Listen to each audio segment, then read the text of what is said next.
Hello friend, welcome back to my YouTube channel. आज के इस वीडियो में बात करने वाले हैं, अगर आप अपने मोबाइल पर गूगल क्रोम ब्राउज़र यूज करते हैं और आपके गूगल क्रोम ब्राउज़र पर वीडियो नहीं चल रहा है, तो आप अपने गूगल क्रोम ब्राउज़र की प्रॉब्लम को कैसे सॉल्व करेंगे, कैसे फिक्स करेंगे। आज के इस वीडियो में आपको यही बताने वाला हूँ। बस आपसे रिक्वेस्ट है, वीडियो को पूरा देखें, तभी आप अपने क्रोम ऐप की वीडियो प्ले होने की प्रॉब्लम को सॉल्व कर पाएंगे, फिक्स कर पाएंगे।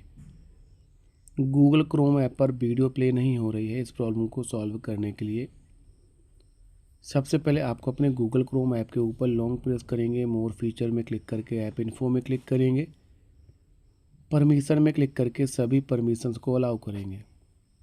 इतना करने के बाद गूगल प्ले स्टोर पर जाएंगे, सर्च बार में टाइप करेंगे गूगल क्रोम और अपने ऐप को एक बार अपडेट करेंगे। इतना करने के बाद अपने फ़ोन को रीस्टार्ट करेंगे। इसके बाद आपकी प्रॉब्लम सॉल्व हो जाएगी।